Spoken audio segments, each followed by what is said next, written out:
Shalom, salam jumpa dengan suara gembala. Saat ini saya hendak menuntun kita, hendak merenungkan kesaksian 1 Petrus 5 ayat 2 dengan tema Gembalakanlah Kawanan Domba Allah. Saudara-saudara, Alkitab menyaksikan bahwa gembala yang baik itu datang dalam diri Yesus Kristus. Gembala yang baik itu telah menyerahkan hidupnya bagi domba-dombanya. Dasar dan tindakan dari gembala agung ini karena kasihnya kepada manusia dan dunia. Itu dalam Yohanes 3 ayat 16. Dan setelah Yesus Kristus naik ke sorga, segala tugasnya diserahkan kepada gerejanya.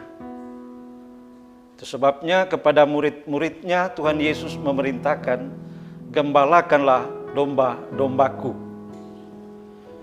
Dalam perkembangan gereja selanjutnya, maka tugas penggembalaan diberikan kepada pejabat atau pelayan khusus, tapi juga kepada seluruh warga gereja.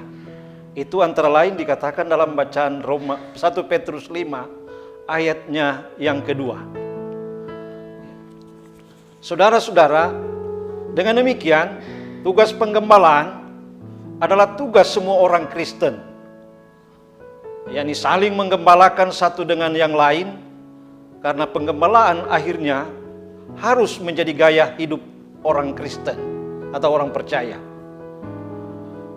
Dari ayat yang kita baca jelas bahwa saling menggembalakan itu adalah pola hidup orang percaya. Yang dimaksud dengan kawanan domba adalah seluruh warga gereja, pelayan khusus entah pendeta, penatua, diaken, setiap anggota keluarga, orang-orang yang butuh perhatian, bahkan orang-orang yang ada di sekeliling kita. Itulah kawanan domba. Siapa yang menggembalakan? Yang menggembalakannya adalah setiap orang beriman kepada Tuhan Yesus. Gembalakanlah kawanan domba Allah yang ada padamu, jangan dengan paksa, tetapi dengan sukarela sesuai dengan kehendak Allah, dan jangan karena mau mencari keuntungan, tetapi dengan pengabdian diri. Pesan Petrus ini ditujukan kepada pemimpin, penilik jamaat, yang juga adalah gembala. Pesan ini adalah amanat Tuhan. Pesan ini adalah perintah Tuhan. Tugas dari Tuhan. Tuhanlah yang menentukan seseorang menjadi gembala jamaat. Itu sebabnya jabatan gembala harus diyakini sebagai panggilan, bukan pekerjaan. Sebab kalau pekerjaan tujuannya mendapatkan upah, sedangkan panggilan tujuannya adalah pengabdian tanpa pamrih. Gembala jamaat disebut hamba Tuhan, sebab tugasnya adalah abdi Tuhan. Sebagai abdi Tuhan, sang gembala tentu siap dan rela berkorban segalanya, termasuk nyawa, untuk domba-dombanya. Yang menjadi persoalan bagaimana cara menggembalakan domba milik Tuhan. Tersirat jelas dalam nats ini. Pertama, cara menggembalakan domba milik Tuhan harus dengan sukarela, tidak dengan paksa atau mencari untung.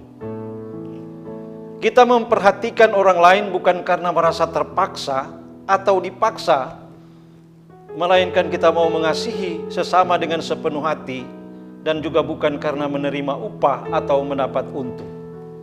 Itu yang pertama. Cara yang kedua untuk mengembalakan domba milik Tuhan dengan pengabdian. Dengan pengabdian artinya tugas mengembalakan dengan tulus hati, tidak dengan motivasi mencari untung. Seorang gembala adalah seorang pemimpin, namun berbeda dengan pemimpin sekuler.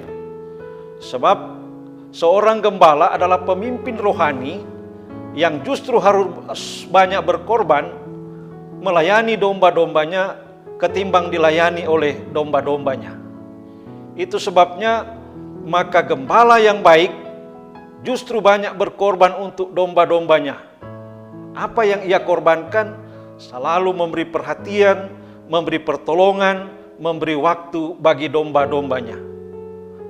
Dengan kata lain, kalau pemimpin dunia, pemimpin sekuler mencari keuntungan untuk diri sendiri itu orientasinya, sedangkan seorang gembala yang baik harus siap berkorban untuk domba-dombanya. Itu yang kedua. Yang ketiga, menggembalakan domba-domba dengan memberi teladan. Gembala, jabatan gembala bukanlah jabatan politik. Gembala memang harus memimpin domba-dombanya, tetapi mandat untuk memimpin bukan diberikan oleh domba, melainkan diberikan oleh Tuhan Yesus Sang Gembala yang agung, pemilik domba. Itu sebabnya prinsip-prinsip kepemimpinan sekuler, kepemimpinan dunia tidak bisa 100% diterapkan dalam prinsip pengembalaan gereja. Sebab gereja melaksanakan pengembalaan dengan menunjukkan teladan atau contoh, bukan memerintah dengan tangan besi. Saudara-saudara, itu 3 cara untuk kita bisa menggembalakan kawanan domba dengan baik. Ketika kita setia dan taat melaksanakan penggembalaan, maka Tuhan pun yang adalah Gembala Agung akan mengaruniakan upah, yaitu mahkota kemuliaan yang tidak dapat layu. Itu dalam perikop bacaan 1 Petrus 5 ayat yang keempat.